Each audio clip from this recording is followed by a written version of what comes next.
नमस्कार, आप देख रहे हैं अपना सिटी न्यूज। मैं मोनिका भारती। आइए नजर डालते हैं आज की कुछ खास खबरों पर। बरेली राजेंद्र नगर स्थित सील हॉस्पिटल चौराहे पर शशि वेलफेयर सोसाइटी ने गरीबों को राशि पराशरी के नेतृत्व में कड़ाके की ठंड में मजदूरों को चाय का वितरण किया। उन्होंने बताया हर रोज की तरह यह कार्यक्रम 14 जनवरी तक चलेगा।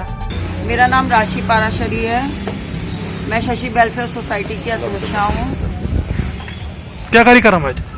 कार्यक्रम तो जैसा कि कल भी हमने किया था, सील चौराहे पे चाय, बिस्किट, ब्रेड और गर्म कपड़ों का कल वितरण किया था। और आज हमारे संस्था के पदाधिकारियों ने एक मुहिम छेड़ी और इन सब ने एक राय बनाई और बहुत अच्छा लगा कि हमारे सभी पदाधिकारी इतने सक्रिय हैं। आज हमारी वंदना अरोरा मैम जो अपने डिस्पोजल का कार्य करती हैं, उन्होंने भी यही विचार रखा, तो हम लोग ने ये मुहिम छेड़ी है कि ये 14 जनवरी तक ये कंटिन्यू हमारा यहाँ पे चाय बिस्किट का वितरण चलता रहेगा सील चौराहे पे, क्योंकि ये ठंड में ठिठुरते हुए ये मजदूर आते हैं रोजगार की तलाश में। ना तो इनको रोजगार मिलता है, पूरे दिन ये लोग बैठ के चले जाते हैं। क्योंकि हमारा प्रतिष्ठान नारायण ज्वेलर्स भी यहीं पे, तो मैं कई वर्षों से इनको देख रही हूँ। ये लोग पूरा टाइम बिताकर चले जाते हैं ठंड में ठिठुरते हुए। तो इसी को मद्देनजर देखते हुए भीषण सर्दी में हमने ये मुहिम छेड़ी है कि हमारी संस्था द्वारा ये पूर्ण प्रयास रहेगा कि 14 जनवरी तक कंटिन्यू चाय बिस्किट का लंगर चलता रहेगा। वंदना अरोड़ा है। क्या कहना चाहती हैं? मजदूरों की अगर हेल्प करना अच्छा रहेगा। अपनी तरफ से हमारा ये प्रयास है कि हमें चाय बिस्कुट दें, कम से कम कुछ देर तो इनकी सर्दी शांत हो। इसी उपलक्ष्य में आज हम लोगों ने चाय का वितरण करा है और हमारी कोशिश ये है कि हम मकर संक्रांति तक लगातार ये कार्यक्रम जारी रखें। नारायण ज्वेलर्स से, और हम चाहते हैं कि यहाँ सब लोगों को कम से कम चाय और बिस्कुट जो मजदूर लोग आते हैं उन्हें कम से कम सर्दियों तक ये मिलता रहे। यही हमारा प्रयास रहेगा। कितने लोगों चाय वितरण कीजिए? आज तक कम से कम कल भी हमने किया था, आज भी किया है और आगे भी कोशिश कर रहे हैं कि लगातार ये चलता रहे। कितने लोग थे? कम से कम 100-150 लोग मजदूर आते हैं। इन्हें तो कम से कम चाय सबको मिल ही जानी चाहिए।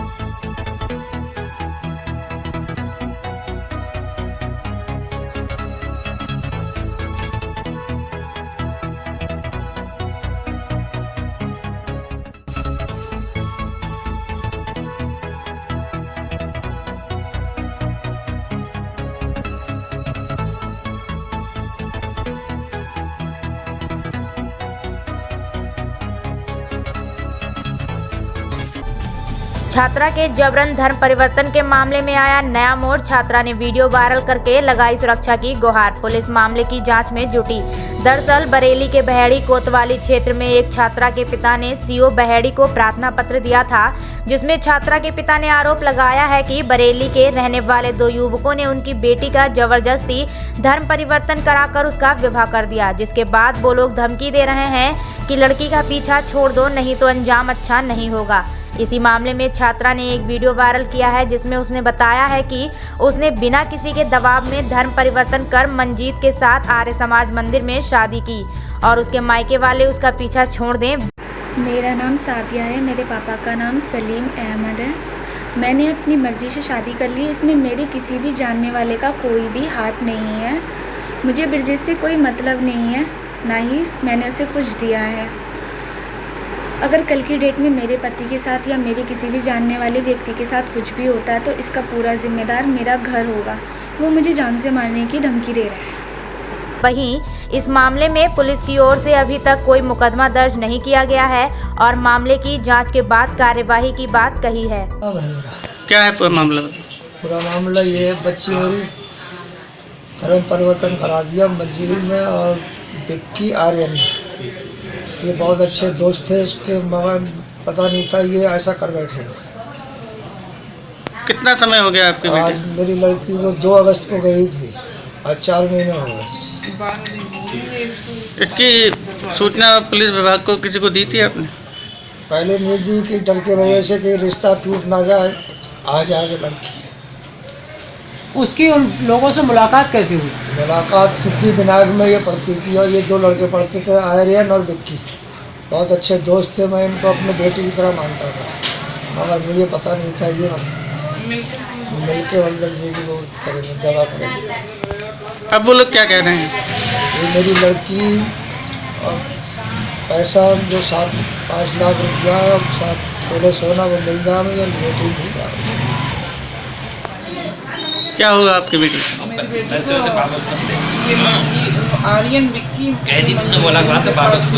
साजिश लगी। मेरी बेटी घर से सोना पैसा सब लेके चली गई, ये लोग बाईपास से ले गए और फिर वो लड़की की जैसे मैंने निकाला, फिर मैं इनके घर गई, इनसे कहा मैंने सब कुछ कि मेरी बेटी मुझे वापस कर दो, सामान नहीं। तो ये लोग मुझे धमकी दे रहे हैं फोनों पर और कह रहे हैं कि हम तो तुम्हारी बेटी से बहुत कमाई करेंगे, कमाई का जरिया है और तुमसे जो कर मिले कर लो, धमकी दे रहे हैं फोनों पर सब लोग।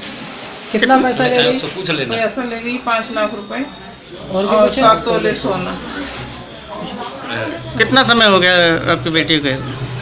बेटी की गए तो 4 महीने हो गए। आपने इसकी सूचना पुलिस वगैरह कुछ अधिकारी को दी है? जब नहीं दी थी कि इससे इन्हीं लोगों से ही मैं बहला पुतला के कही थी कि मेरी बेटी को मुझे वापस कर दो, उसका रिश्ता हो गया, शादी होने वाली थी। तो रिश्तेदारों से पैसा लेकर और अपने कुछ काम करके अपने जमा करे थे। फरवरी में बारात थी लड़की की, रिश्ता हो गया। अब आप क्या चाहती हैं? अब ये चाहती मेरी बेटी और मेरा पैसा मुझे सब वापस मिले, नहीं तो मैं अपनी जान दे दूँगी अगर मेरी बेटी नहीं मिली मुझे तो। मुझे मेरी बेटी मिलना चाहिए। मैं फतेहगंज भी गई उनके घर फतेहपुर, अब तो उसके बाप ने भी धमकी दी। अब वो लड़का भी मंजीत जो है, मंजीत चौधरी, वो भी धमकी दे रहा है फ़ोन पे मेरे मोबाइल पे, उसकी आप लोकेशन निकलवा सकते हैं। रात के 12 बजे, 10 बजे, 11 बजे ऐसे धमकी देता है और किसी से भी बोलता है। क्या कहता है?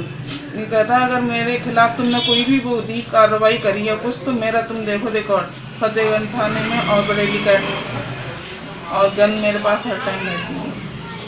पिता ने आरोप लगाकर मुकदमा दर्ज कराया, क्या तथ्य उसमें नए सामने आए हैं और किस तरीके से पुलिस जांच कर रही है? थाना बहेड़ी में एक पिता के द्वारा एक प्रार्थना पत्र दिया गया, उसमें ये आरोप लगाया गया कि उसकी जो बेटी है उसका जबरन धर्म परिवर्तन करके उससे शादी कराई गई है। लेकिन इसी बीच जो लड़की है उसका एक वीडियो प्राप्त हुआ है जिसमें उसके द्वारा बताया गया है कि वो 27-28 साल की है और उसके द्वारा स्वतः ही ये शादी की गई है। और इसमें पुलिस के द्वारा जो दोनों पक्ष हैं उसमें जो भी सत्यता पाई जाएगी उसके आधार पर आगे कार्रवाई की जाएगी। दिल्ली में जहां किसान अपनी मांगों को लेकर धरने पर बैठे हैं तो वहीं बरेली के किसान ने इन धरनों से दूर होकर मंडियों में अपनी धान की फसल बेच रहे हैं। सरकार के प्रयास से बरेली जिले में धान खरीद का लक्ष्य 100% पूरा हो जाने के बाद भी खरीदारी जारी है, जिससे मंडल में बरेली जिला पहले स्थान पर है। बरेली मंडल में 9 लाख मीट्रिक टन धन खरीद रखा गया था, जिसके लिए मंडल भर में 535 खरीद केंद्र बनाए गए, जिसमें बरेली जिले में 1,75,000 मीट्रिक टन के सापेक्ष 115% मीट्रिक टन धन खरीद की गई है। आरएफसी प्रभारी जोगिंदर सिंह ने बताया, मंडल में 3 जिलों में 100% धान क्रय का लक्ष्य पूरा हो चुका है। वहीं पिछले वर्ष धान विक्रय करने वाले 1,10,000 किसानों के सापेक्ष इस बार 1,07,000 किसानों ने पंजीकरण कराया था। देखिए, बरेली मंडल का जो लक्ष्य था धान क्रय का वो 9 लाख मीट्रिक टन था और आज के समय में 16 तारीख को हम लोगों ने लगभग 8,68,000 धान क्रय कर लिया गया है। बरेली मंडल में 4 जनपद आते हैं, बरेली, बदायूं, शाहजहाँपुर, पीलीभीत, जिसमें 3 जनपदों द्वारा अपना 100% लक्ष्य पूरा कर लिया गया है। बरेली ने लगभग 115% पूर्ण कर लिया गया है। सबसे बड़ी बात यह है कि गत वर्ष 1,10,000 किसानों ने ये पंजीकरण कराया था, धान विक्रय किया था सरकार के लिए।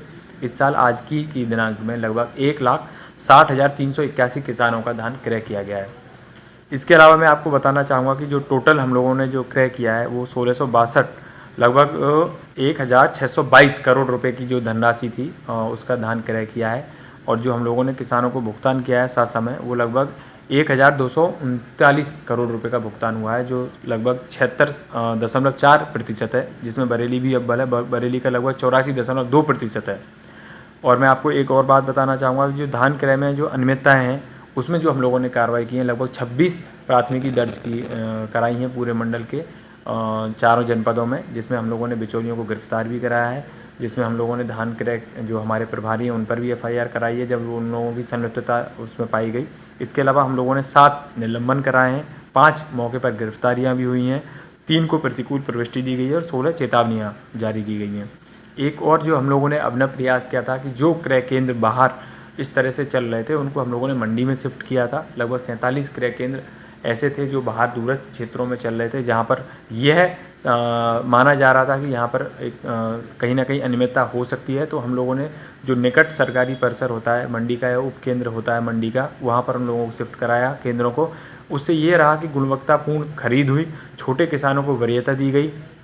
शाहजहाँपुर में एक अभिनव प्रयास ये हुआ कि हम लोगों ने 75 कुंटल की एक लिमिट बना दी कि पहले लेखपाल हमारा उस गांव से छोटे किसानों को लेकर आएगा। उसी का ये परिणाम है कि हम लोग पिछले वर्ष के अगर हम लोग तुलना करें तो इस साल हम लोग लगभग 50,000 से ज़्यादा किसानों का धान खरीदने में सक्षम हुए हैं। अब वहीं किसानों का कहना है मंडियों में आसानी से खरीदा जा रहा है, जिसमें किसी प्रकार की कोई दिक्कत नहीं आ रही है। क्या नाम है आपका? नन्हे लाल। नन्हे लाल जी, आप जानना चाहते हैं, आप यहाँ धान लेने आए हो, आपका धान यहाँ सही रेट में बिक रहा है? सही रेट में बिक रहा है, कोई दिक्कत नहीं आ रही है। मतलब आपको समय से सारा पैसा वैसा मिल रहा है? सब मिल रहा है। क्या नाम है आपका? अरविंद कुमार सिंह। अरविंद, आप जानना चाहेंगे, आप यहाँ धान बेचने आ रहे हैं जी, क्या आपका धान सही रेट में बिक जाता है? नहीं, हाँ, पूरा पैसा मिल रहा है। किसी तरह की कोई दिक्कत तो नहीं आ रही? नहीं, कोई दिक्कत नहीं आ रही है। खाली जो वो तो नियम है उसमें 11 रुपये कट्टा वो जो तुलाई का है वो सब भराई का है वो जाता है वो, बाकी कोई खर्चा एक्स्ट्रा नहीं लिया जा रहा हम लोगों से।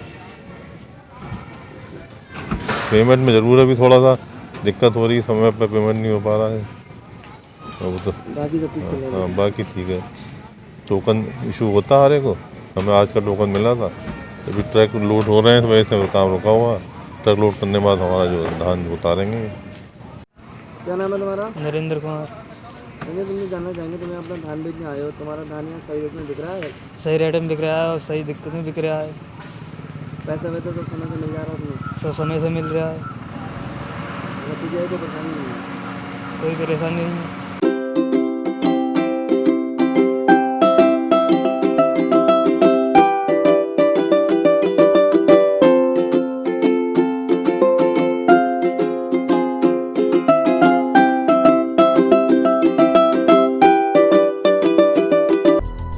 NSUI द्वारा आज नकटिया स्थित ग्राउंड में 1971 युद्ध की विजय के अवसर पर विजय कप क्रिकेट टूर्नामेंट आयोजित किया गया। इस अवसर पर मुख्य अतिथि महानगर कांग्रेस अध्यक्ष श्री अजय शुक्ला, उत्तर प्रदेश पश्चिमी NSUI अध्यक्ष रोहित राणा, टूर्नामेंट संयोजक पारस शुक्ला, फरहान अली, हर्ष बिसारिया आदि लोग उपस्थित रहे। इस अवसर पर महानगर कांग्रेस कमेटी के अध्यक्ष अजय शुक्ला ने कहा कि आज देश का युवा कांग्रेस पार्टी के साथ जुड़ा रहा। 1971 की विजय की स्मृति पर प्रियंका गांधी जी के निर्देश पर यह क्रिकेट टूर्नामेंट करवाया जा रहा है। भारत मां के वीर जवानों ने पूर्व प्रधानमंत्री इंदिरा गांधी के कुशल नेतृत्व में 1971 में अपने वीर पराक्रम से पाकिस्तान को धूल चटाने का ही काम नहीं किया, बल्कि पाकिस्तान का भूगोल बदलकर 2 टुकड़ों कर बांग्लादेश की स्थापना की और पाकिस्तान के 90,000 सैनिकों को घुटने टेकने पर मजबूर कर संपन्न कराने का काम किया।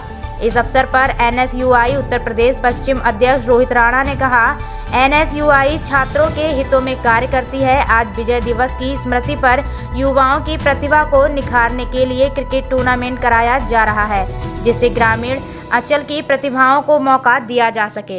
इंदिरा गांधी ने जितना बहुत बड़ा विशाल काम किया था, जिसको पूरा विश्व जानता है कि 1.5 लाख 1 लाख करीब सैनिक जो पाकिस्तान के थे वो पकड़ के लाए गए थे, और लाने के बाद वो बरेली एक इतना खुशकिस्मती जगह थी कि जहाँ पर काफ़ी सैनिक यहाँ पर रहे थे, और इसको कांग्रेस ने विजय दिवस के रूप में आज से 1 हफ्ते मनाया गया है।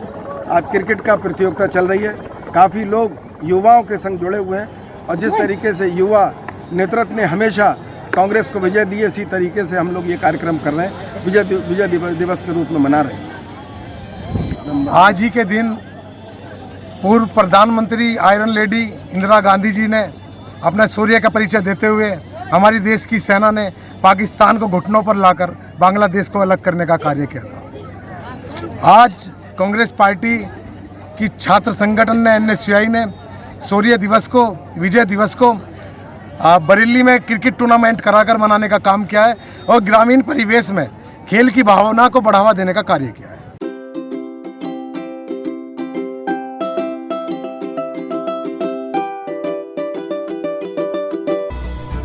बरेली उत्तर प्रदेश में ग्रामीण एवं शहरी क्षेत्र में आज भी छोटे बड़े मंदिर एवं मस्जिद ऐसे हैं जहां पर साधु संत एवं मौलवी बैठकर पूजा अर्चना करते हैं, जिनका कोई आमदनी का जरिया नहीं है। मुख्यतः यह साधु संत एवं मौलवी क्षेत्रीय इलाकों में 2 वक्त की रोटी खाने के लिए भीख मांगते हुए देखे जा रहे हैं। गरीब शक्ति दल ने साधु संत एवं मौलवियों के उज्जवल भविष्य की कामना करते हुए, जिसको देखते हुए गरीब शक्ति दल ने अपने पूर्व ज्ञापन में भारत के अंदर सत बोर्ड का गठन की मांग की थी, जिसको सरकार ने अभी तक संज्ञान में न देते हुए कोई ठोस कदम नहीं उठाया, जिसका मुख्य कारण आज भी उत्तर प्रदेश समेत पूरे भारतवर्ष में ऐसे साधु संत 2 वक्त की रोटी के लिए मोहताज हैं। यह कहना है गरीब शक्ति दल के कार्यकर्ताओं का, जिसको लेकर बृहस्पतिवार को कलेक्ट्रेट में गरीब शक्ति दल ने मनोज विकट के नेतृत्व में प्रधानमंत्री एवं मुख्यमंत्री को संबोधित ज्ञापन सौंपा है। साथ ही उन्होंने ज्ञापन में कहा है कि मुख्यमंत्री किसान बिल 2020 के गुण बताने के लिए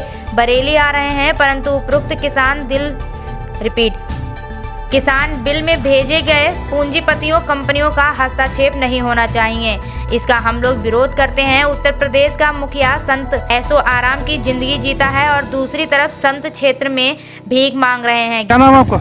मेरा नाम मनोज विकट है और गरीब शक्ति दल प्रमुख हूँ मैं। मेरा ये कहना है, अभी कुछ समय पहले जब हमारे माननीय आदित्यनाथ योगी जी ने मुख्यमंत्री की शपथ ली थी, उसी समय हमने एक ज्ञापन दिया था बरेली मुख्यालय पर और ये मांग करी थी कि बाबा की दशा वास्तव में नारकीय भी है और दूसरी बात संत के रूप में भूमाफिया अपराधी या बलात्कारी या आतंकवादी हो सकता है।